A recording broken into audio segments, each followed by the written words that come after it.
घुम्न डाँडा आउनु पर्यो रुख बिरुवा भएको ठाउँमा अलि बढी शीतल हुँदो रहेछ हो कि हैन भनेपछि हामीले के गर्नुपर्ने रहेछ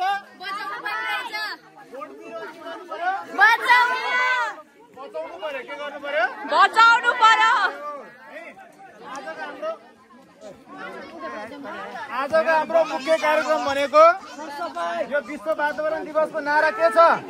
प्लास्टिक जन्य पदार्थबाट हुने प्रदूषणलाई मुक्त गराउनु हो त्यो भएको कारणले हामीले के गर्छौं घुम्न डाँडा यो कम्पाउन्ड भित्रमा जति पनि हामीले प्लास्टिक जन्य पदार्थ भेट्छौं त्यो प्लास्टिक जन्य पदार्थ मात्रै उठाउँछौं आज हामीले कुहिने फोहोरहरु छ भने त्यो फोहोरलाई हामीले के गर्दैनौं उठाउँदैनौं किन मल हुन्छ कुहिने फोहोर के हुन्छ कुहिएर प्राङ्गारिक मलमा परिवर्तन हुन्छ त्यो कारण त्यो हामीले उठाउनु परेन हामीले सफाई गर्ने सरसफाई गर्ने भनेको उठाउने भनेको के हो त नकुहिने फोहोरहरु प्लास्टिक जन्य पदार्थ मात्रै के गर्छौं त उठाउँछौं सबैले क्लियर भयो सरसर्ती प्लास्टिक जन्य पदार्थ उठाउँछौं गर्मी छ अनि त्यसपछि सकिएपछि हामी कहाँ जान्छौं त फेरि स्कुलमा रिटर्न हुन्छौं क्लियर यहाँबाट दायाँ बायाँ अरु कहीँ पनि जाँदैन हामी बुझेको बुझेन ओके ल अब पानी पिउनु हुन्छ भने पानी पिउनु अनि त्यसका पानी अनि हामी देऊ न 2 बजेभन्दा अगाडि हामी कहाँ जान्छौँ त स्कुल पुगिसक्छौँ है भोलिको निर्वाचनको लागि भोट पनि माग्नु पर्ने होला नि त पर्दैन है उम्मेदवारहरू यही हुनुहुन्छ होला भोट चाहियो जित्नु पर्यो कि परेन पर्यो त्यसको लागि पनि समय चाहियो कारणले जति सक्दो हामी यहाँको कार्यक्रम चाँडोभन्दा चाँडो सकाएर कहाँ जान्छौँ त पानी के सर पानी बोतल मात्रै दिएछ अहिले हजुरलाई कस्तो लागिरहेको छ भनिदिनुहोस् गर्मी लागेको छ भनिदिनु अब रमाइलो भयो कस्तो लागिरहेछ हजुरलाई यसो दिदी गर्मी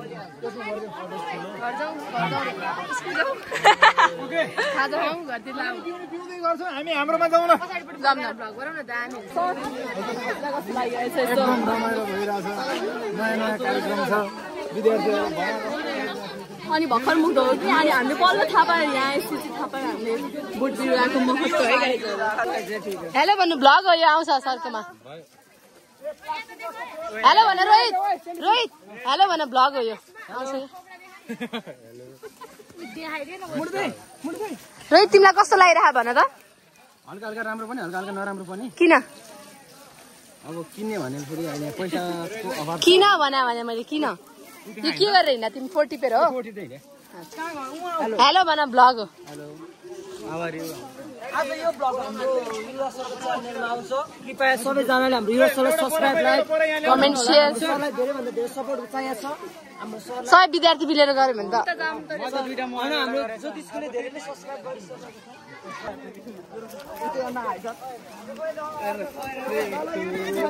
सर यो फ्रान्स वाला कम्ता गर्मी हैन गाइस मर्ने रहेछ अनि कहाँ गयो सर पनि आउँछ प्लास्टिक देख्नु भयो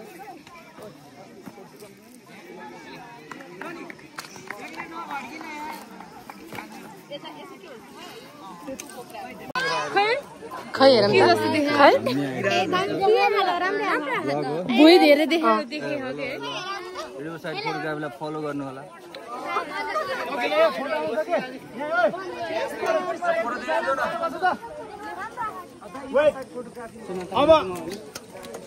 अब हामीले लास्ट कार्यक्रमको इन्डिङ गर्ने हो हैन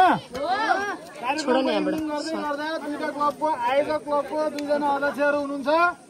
उहाँहरू दुईजनाले इन्डिङ गर्नुहुन्छ है अब यतिका विद्यार्थीहरूले साथीहरूले सहयोग गरेको छ दुईजनाले हेलो भन भ्लग हो यो आजको जुन विश्व वातावरण दिवसको चाहिँ शुभकामना दिँदै आजको कार्यक्रम सकिएको घोषणा चाहिँ उहाँहरू दुईजनाले गर्नुहुन्छ बुझ्नु भएको भएन है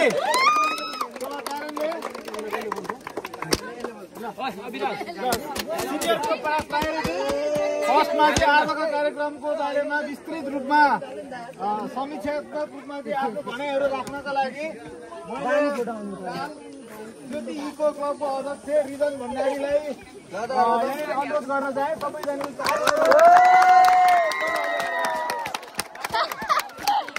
अब यो कार्यक्रम अन्त्य गर्नुभन्दा अगाडि फेरि फेरि एकपल्ट वातावरण भनेको के हो अब हामी सबैले बुझेका त छौँ सजिलो रूपमा तर मेरो स्वरूपले सुनाउँदाखेरि चाहिँ हाम्रो वरिपरि भएको जैविक र अजैविक जम्मै तत्त्वहरूलाई वातावरण भन्न सकिन्छ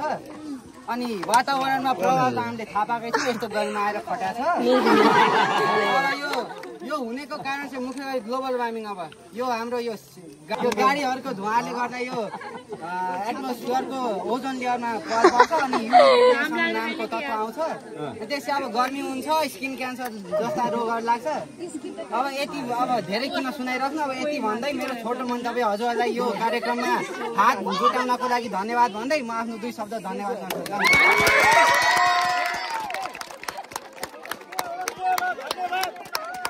धन्यवाद रिजम भण्डारीको लागि अबको वक्ता है समूहको अध्यक्ष यो वर्षको अध्यक्ष हुनुहुन्छ अर्जुन सापकोटालाई आफ्नो केही भनाइहरू राख्दै आज कार्यक्रम यही अन्त्य भएको घोषणा गरिदिनु हुनको लागि मैले अनुरोध गरेँ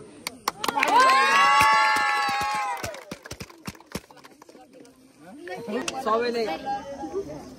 नमस्कार सबैलाई नमस्कार आज हाम्रो वातावरण सम्बन्धी कार्यक्रम थियो सबैले सहयोग गर्ने कार्यक्रम यति भन्दै धन्यवाद यही कार्यक्रम सकेको घोषणा गर्दछु